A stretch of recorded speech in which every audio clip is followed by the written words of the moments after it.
The wind came first, hot, sharp, and bone-dry. It swept across the Montana plains like a warning. Dust curled through the grass, settled in the cracks of wagon wheels and under sunburned skin. It was the kind of wind that told you to go home, if you had one. Boone Callahan didn't, not really. His ranch was miles from the nearest town, nestled in a pocket of stubborn land and tougher memory. He lived alone, unless you counted Whiskey, the cattle dog who never left his side. Boone had long stopped expecting surprises out here, until that morning. He was checking the north fence, rifle slung across his back when Whiskey ran ahead. Ears pricked, nose twitching. "Easy," Boone called. "What'd you find, girl?" But Whiskey didn't stop. She bolted into a gully carved by last spring's floods, barking once, short, urgent. Boone jumped the ridge and saw her. A woman, face down in the dirt, dress torn and covered in dust. Her bonnet had been lost somewhere behind her, and her hands were raw from crawling. One boot was missing. She looked like she'd come from 100 miles away and nearly didn't make it. Boone dropped beside her. She was breathing, but barely. Sunburn streaked her face. Her lips were cracked. One wrist looked twisted, but her chest rose. Alive. He touched her shoulder gently. "Miss?" No response. He reached under her and lifted her into his arms. She didn't stir, didn't fight. And something about that made his chest tighten.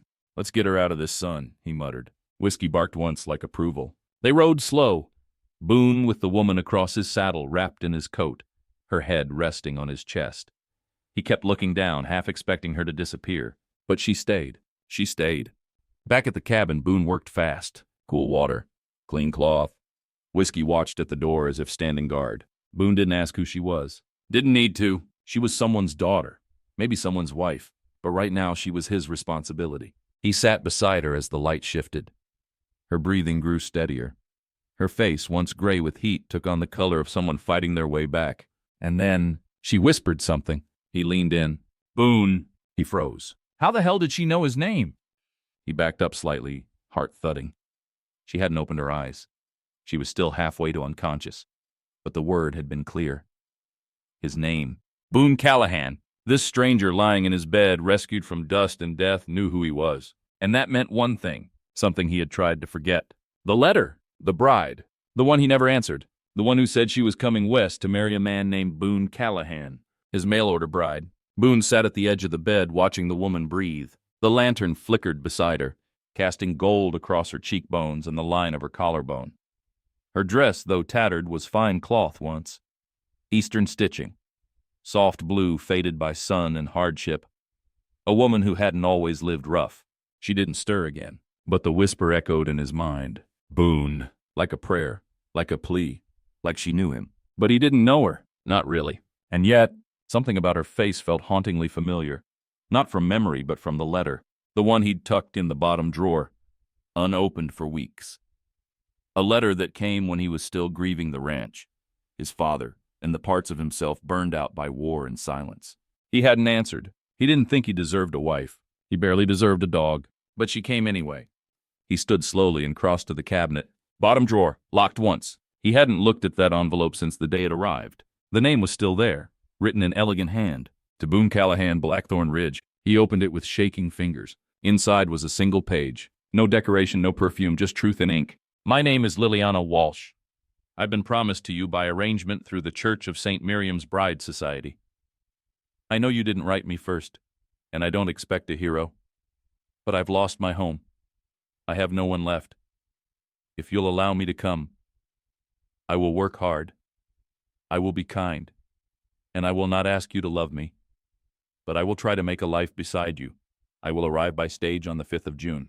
June. 2 weeks ago. Boone closed his eyes. She came, and he wasn't there. She must have walked, or rode, got lost, and nearly died, because he didn't show up. Whiskey whined at the door. Boone turned, his voice gravel. Yeah, I know. He went back to her bedside, the letter clenched in one hand. She stirred again, brows pulled, lips dry, breathing shallow but alive. Then slowly her eyes opened. Blue, clear, frightened. He leaned forward. You're safe. Her voice cracked. Where? My ranch, he said. I found you. No, she rasped. Your dog. Boone's mouth pulled tight. Yeah, she's the smart one. Liliana tried to sit but winced, arms shaking. Don't, he said quickly. You're hurt. She blinked, confused. Then focused. Her gaze locked on him. And this time her voice was clearer. You're Boone. He nodded once. And you're Liliana. She exhaled. Just that. And then, you didn't come. It wasn't angry. It wasn't bitter. Just honest. And Boone, who hadn't answered a letter in 5 years, felt something crack in his chest. I didn't think I was worth meeting, he said. She watched him for a long moment, then whispered, you came anyway.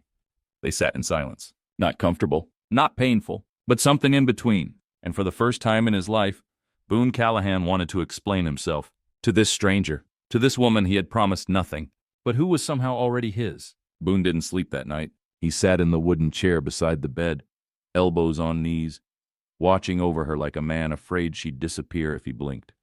Whiskey curled at Liliana's feet, never moving, eyes fixed on the door like a sentry. Outside, the wind kicked up dust along the ridgeline, but inside the cabin, it was quiet. The kind of quiet Boone hadn't felt in years. Not empty, not hollow, just still. By morning, Liliana stirred again. Her eyes opened slower this time. Less fog, more awareness. She tried to speak, but Boone handed her a cup of water before she could. She drank it in small, trembling sips, then leaned back and said softly, I thought I was going to die out there. You nearly did, Boone murmured. If it weren't for whiskey. Liliana smiled faintly. Smart girl. She's got better instincts than I do, he said. She turned her gaze to him fully now. So, why didn't you come? Boone didn't flinch, didn't fumble for a lie. He just sat back and told her the truth. My father passed 4 months before your letter came. Left the ranch half broken. Left me worse. I wasn't ready to take care of anyone, let alone a wife. I didn't ask you to save me, she said. I know. I only asked for a place to start over. His jaw tightened. I thought if I ignored the letter, you'd stay where it was safe. Liliana looked down at her hands, fingers brushing the worn blanket. I didn't have anywhere else. Boone stood and paced toward the window. The sun was rising now, painting the cabin in gold and shadow. I don't deserve to ask anything of you, he said, voice rough. But you're here now, and if you want to stay, I'll make this right. She didn't answer right away. Then, simply, what if I stay because I choose to, not because I'm owed? Boone turned back to her, surprised, and in her eyes, for the first time, he saw not the woman he had failed to meet, but the woman who had met him anyway, on his land, in his brokenness, with her own kind of strength. Over the next few days, Liliana began to heal. Boone fed her broth, changed her bandages, and moved slow around her, like a man learning to share space again. She never asked for anything more than what she needed, and never gave less than her honesty. They talked in fragments, about her life in Ohio, about his years in the cavalry, about silence, about how sometimes the loneliest thing wasn't being alone, it was not being chosen. And slowly a rhythm settled, not as husband and wife, not yet, but as two people no longer pretending they didn't need something more. One evening, Boone found her standing in the doorway, wrapped in a blanket, staring out at the dusk. He stepped beside her, didn't speak. She said quietly, I came out here hoping for a man who didn't exist. He nodded. And you found one who didn't answer. She looked up at him. But maybe that's better, she whispered, because now I'm not a promise. I'm a person. Boone swallowed hard. You're both, he said, and I see you now. The silence between them wasn't awkward. It was thick with beginning. And when she leaned her head on his shoulder, Boone didn't move. He didn't flinch. He just let her rest. Because this time she wasn't falling apart. She was landing. The days stretched out like slow-moving rivers, quiet, steady, and just warm enough to soften the frost between them. Boone kept himself busy, fixing fence posts, mending saddle straps, hauling water from the creek. But always, no matter what he was doing, some part of his attention drifted back to the cabin, back to her, Liliana. She was healing now, both in body and something deeper. She moved more easily. The color had returned to her cheeks, and though her wrist was still stiff, she refused to be idle. One morning, Boone found her kneeling by the hearth, trying to light a fire. He crouched beside her. I already lit it this morning. She smirked. You used too much kindling. He blinked. Too much? Mm-hmm. She raised a brow playfully. You're overcompensating. Fires don't need to roar, Boone. They need to last. He stared at her for a second, then grinned. It was the first time he had grinned in a long, long time. That afternoon, Boone returned from tending the horses to find the cabin smelling like bread. Real, honest bread. Liliana was dusted in flour, sleeves rolled, hair pinned back in a way that made her look more woman than ghost now. He paused in the doorway. She didn't see him at first. She was humming something low, stirring a pot with one hand, cradling her still tender wrist with the other. When she finally noticed him, she laughed. Well, don't just stand there. I've just never seen this place look... He trailed off. She tilted her head. Look what? Alive. She didn't respond right away. Then quietly, Maybe it just needed two hearts beating in it. Boone stepped in. He didn't say another word, but something passed between them in that silence. A sort of pact. Unsaid, but undeniable. They weren't alone anymore. Not really. Later that week, Boone brought out an old trunk. He opened it in front of her. Inside, a faded dress, a cracked teacup, a book of psalms, belongings left by his mother, things he hadn't touched in years. "I thought you might want these," he said, looking anywhere but at her. Liliana brushed her fingers over the fabric. "Boone, I kept 'em locked up," he said, voice rough. "Like if I touched them, I'd forget what they meant." She turned to him. "And now?" "Now I think maybe they're meant to be part of something again." She blinked slowly. "Me?" He finally met her eyes. "You." That night, they sat by the fire. 2 chairs, one shared warmth. Boone read aloud from the old psalm book, his voice deep and low. Liliana listened, one hand curled around her teacup, the other resting gently on Whiskey's head. There were no grand confessions, no kisses in the dark, just presence. Safe, slow presence. And in that stillness, they both understood something that didn't need to be said. Sometimes the greatest kind of love is the one that waits until you're ready. It was a Sunday afternoon when Boone heard her humming again. He paused at the barn door, wiping his hands on his shirt, listening. The tune was unfamiliar, gentle, sweet, almost wistful. Not the kind of song you hum unless it meant something once. Inside the cabin, Liliana was kneeling near the small chest she'd arrived with, sorting the few belongings she'd carried across miles of pain. Boone stepped in softly. "That tune, what is it?" She looked up, startled. "Oh, just something my mother used to sing when she stitched at night. It's pretty." She had a pretty way of carrying hope. Boone knelt beside her. She lifted a folded piece of cloth. Inside it, something crinkled, yellowed, worn. Boone tilted his head. "That a letter?" Liliana nodded slowly, hesitating before she handed it to him. "It was from my late husband," she said, voice steady but low. "Before he turned cruel, before things fell apart."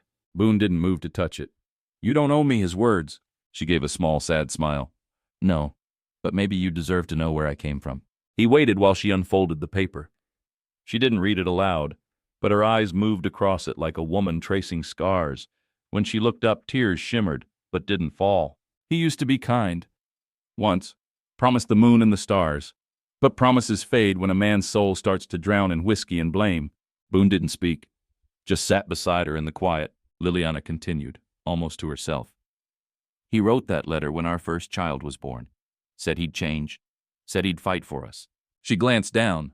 "But people fight for what they want, not always for what they have." Boone swallowed. "That's why I came west," she whispered.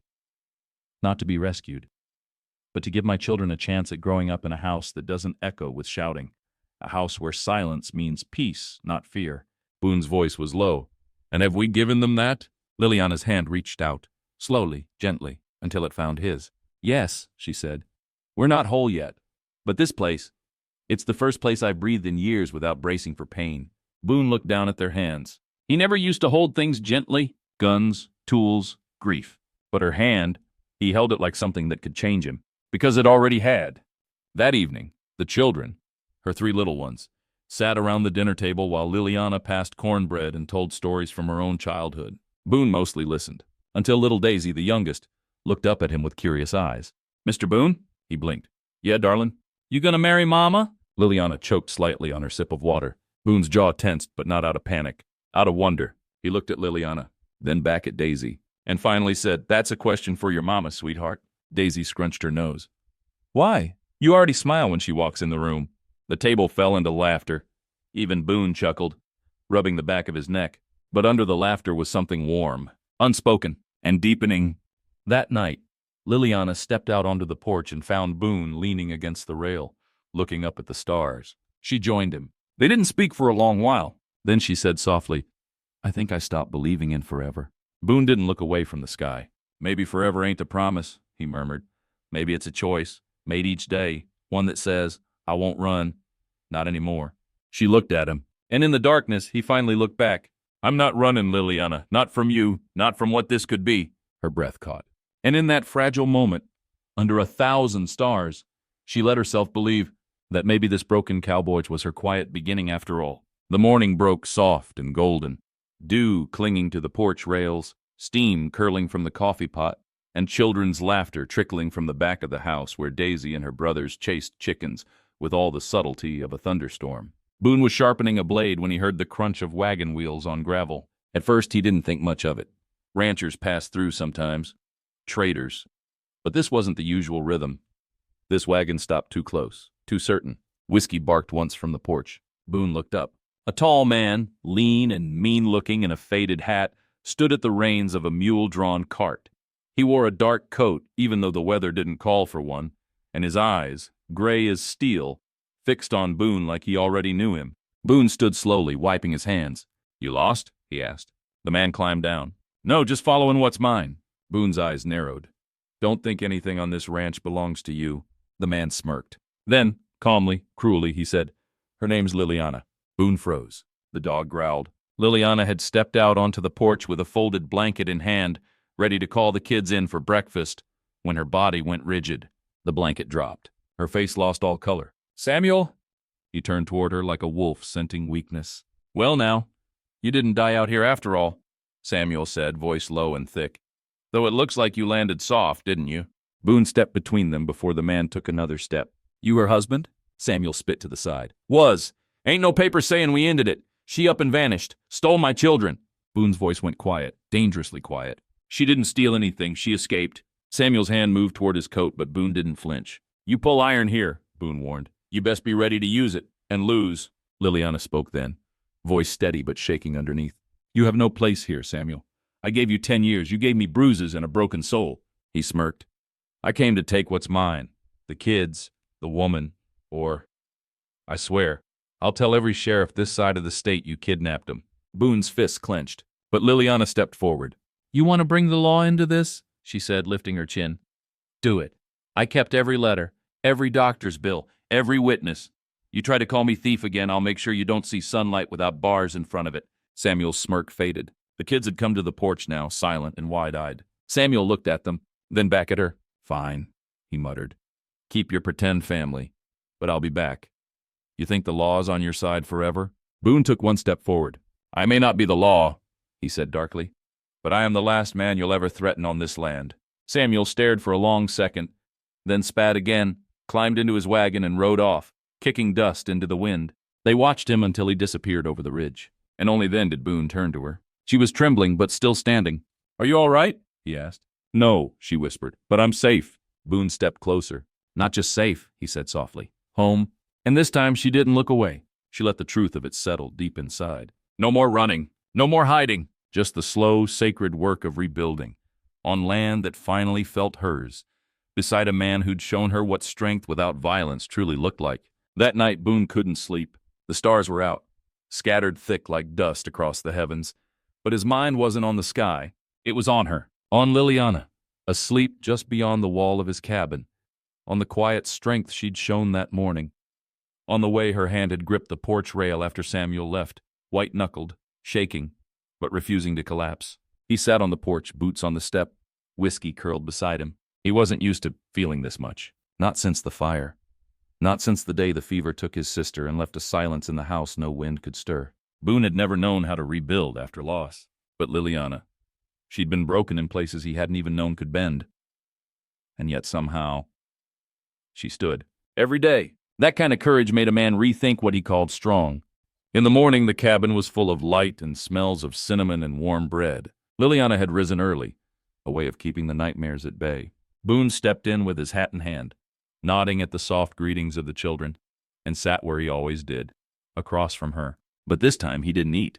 He watched her, until she noticed. "What is it?" she asked, brushing a curl from her cheek. He hesitated. "I want to ask you something." She stilled, one hand resting near the kettle. "I've had this place for years," Boone said slowly. "Built it with my own hands after my folks passed. I made peace with the quiet, thought it was enough." Liliana's brows pulled slightly. "Boone, you don't owe me." "I do." He took a breath. "This land, it was full of ghosts before you came. I walked it alone, not knowing I needed something more. Not until you sat by that fire, holding your little ones like they were the only light left in the world." He looked up, voice softer now. "I don't know what comes next. I'm no good with poetry or flowers or fancy promises, but I want to be the man who makes you feel safe, every single day."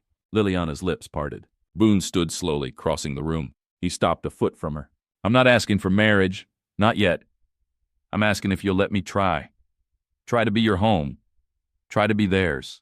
Tears welled in her eyes, but not the kind that came from pain. The kind that came when something long hoped for finally stepped into the room. Yes, she whispered. Yes, Boone, I'd like that very much. And for the first time in what felt like forever, she let herself lean into the arms of someone who had nothing to prove, only love to give. Later that week, a carpenter's wagon rolled up the lane. Boone had ordered wood for something special, a project he hadn't dared begin before. A new room added onto the cabin, one with space for 4, not guests, family. And as he worked, sawing, hammering, wiping sweat from his brow, he kept glancing toward the porch where Liliana and the children laughed over supper, a vision he never thought he'd see. A second chance built not on rescue, but on choice. By late autumn, the valley had turned gold and red, the trees rustling like whispers between seasons. Boone's cabin, once standing alone like a stubborn sentinel, now buzzed with life. Footsteps, laughter, the creak of a rocking chair where Liliana sat at dusk with Daisy in her lap. But just as the world softened, the wind changed, and with it came snow. Too early, too heavy. Boone stood at the barn door one morning, staring at the sky that had turned a heavy steel gray. He sniffed the air and cursed under his breath. Liliana appeared behind him, wrapping her shawl tighter. What is it? Storm's coming, a big one. She didn't flinch. Then we prepare. By midday, the wind howled across the ridge, slamming shutters and rattling the chicken coop. Boone brought in every last bundle of firewood. The boys carried in pails of water. Liliana made stew, hearty, thick, enough to last. By nightfall, the blizzard had swallowed the ranch whole, white and wild. The cabin groaned as if bracing itself. Inside, they sat by the fire, blankets layered, the children bundled like puppies. Boone played a quiet tune on a mouth harp. Liliana mended socks by candlelight. It should have been peaceful. But something was wrong. The wind had changed again, and then the door slammed open. Whiskey barked furiously. Boone leapt to his feet. There, framed in snow, wrapped in wool, Sheriff Latham staggered in, half frozen and gasping. Boone, thank God, he wheezed. We lost a wagon up the North Ridge. Widow and child. Couldn't find the trail. I tried to reach McAllister's, but they're snowed in. You're the closest. Please. Boone didn't hesitate. I'll go. Liliana grabbed his arm. Boone, no, it's suicide out there. He looked into her eyes, steady and sure. So is staying when someone's out there dying. She nodded once, understanding him in full. She'd been that woman once. 10 minutes later, Boone was packed. Rope, lantern, furs, rifle. He kissed Liliana's forehead, crouched to whisper something to the children, and vanished into the white. The door shut behind him, and Liliana stood in its silence, heart pounding. Outside, the storm screamed. Inside, she whispered a prayer and hoped. Hours passed. Too many. The fire burned low. The stew cooled untouched. Then, just as she began to fear the worst, Whiskey barked from the porch. Liliana ran to the door and saw him, staggering out of the dark, dragging a sled behind him. A woman bundled tight. A boy curled beside her. Boone. Ice on his brows, blood on his knuckles, but walking. Alive. He made it. She flew down the steps, barefoot in the snow, tears blurring her vision. You came back, she whispered, clutching his frozen coat. Boone leaned in, resting his forehead against hers. Always. That night, the little cabin grew warmer than it ever had before, not because of the fire, but because of what it held. A man who risked his life not for glory, but for goodness. A woman who believed again in safety, and a home that welcomed not only the broken, but the brave. The snow melted slow that year. It clung to the earth like a secret not ready to be let go. But the sun came, and with it, the promise of something new. Liliana stood on the porch with Daisy asleep in her arms, watching Boone and the boys mend the fence line. There was something steady about Boone's movements, measured, deliberate, like the earth answered to his rhythm. It wasn't just a man working. It was a man building a life, a home, a future. And in her heart, something shifted. She wasn't just passing through anymore. This was hers, too. Later that evening, Boone asked her to take a walk. No horses, no lanterns, just boots crunching soft soil and the orange glow of a spring sunset that wrapped around them like a gentle hand. They said little, until they reached the hill that overlooked the valley. Boone cleared his throat. I come here sometimes, he murmured, when the cabin gets too loud with thoughts. Liliana smiled. I know the feeling. He pulled something from his coat pocket. She didn't notice it at first. Just a small cloth bundle, worn and creased. He handed it to her silently. Inside a ring. Simple, silver, beautiful in its quietness. She stared at it, breath caught. I didn't buy it in town, Boone said. Didn't order it from some fancy shop. He looked out toward the trees. My father made it for my mother. Hammered it himself. Told her he didn't have money for diamonds, but he'd give her years instead. Boone turned back to her. I don't have diamonds either, but I got years, and love, and this place. And if you want them, he paused, I'd be honored to give them to you. Liliana said nothing for a long moment, just looked at him, really looked at him. This man who had taken in her children as if they were his own, who never once asked her to forget her scars, only helped her carry them. She stepped forward, took the ring, and slid it on herself. I don't need diamonds either, she whispered. I just need you. Boone let out a breath he hadn't known he was holding. Then they stood there, hand in hand, heart in heart, as the wind moved through the grass like a song written just for them. When they returned to the cabin, the children ran to the porch, faces bright. Did you get her flowers, Mr. Boone? Daisy asked. He knelt, scooping her into his arms. No, sweetheart, he said with a chuckle, but I gave her something that doesn't wilt. That night the stars returned, and this time, Boone didn't sit alone with them. He sat beside his future, on the porch, in the silence, where the only thing louder than the crickets was the sound of two souls finally at peace. The wedding wasn't grand. There were no gilded invitations, no lace-draped pews, no orchestra echoing across polished floors, just Boone's clearing behind the cabin, a cottonwood tree blooming white, and a handful of neighbors gathered in hand-me-down coats and Sunday boots. But everything that mattered was there. Boone stood straight, nervously tugging at the collar of his only dark vest. It didn't fit right, too snug from years of firewood and fence posts. But today it didn't matter. Whiskey sat at his side, fur combed, tail still. And then she came. Liliana walked between rows of wildflowers, the hem of her pale blue dress brushing the grass, her hand held by Daniel on one side and Benjamin on the other. Daisy skipped ahead with a crown of daisies in her curls, dropping petals clumsily and joyfully. There were no violins, just birdsong, and Boone's heart thudding like a hammer. She stopped in front of him, eyes lifting. Boone swallowed hard. You look like spring, he murmured. Liliana smiled. And you look like someone who waited for the thaw. The old preacher, brought in from 2 towns over, began with his Bible, but not much of it was needed. Everyone already knew the story. They had watched it grow. When it came time for vows, Boone took her hands. I ain't good with words, he admitted, but I know what I've seen. He glanced at her children. At first I saw a woman too tired to hope. Then I saw a mother who never stopped trying. And now, he blinked hard. I see the love of my life. Liliana stepped closer, voice steady. I was running when I found you. Not just from someone, but from myself. I didn't believe there was a place left in this world where I could exhale. She pressed her forehead to his. But you built that place for me, Boone, and now I want to build everything with you. The preacher didn't ask if they were sure. He didn't have to. By the power vested in me, he began, but Boone didn't wait. He kissed her, not urgently, just surely, as if it was the most natural thing he'd ever done. That night the sky blazed with stars. Neighbors returned home. The preacher rode off. The children fell asleep in a pile of quilts and cake crumbs. And Boone sat beside his new wife on the porch. No noise, no lantern, just hands held. The wind gentle, the ring warm on her finger, and a silence so full of love it didn't need to be broken.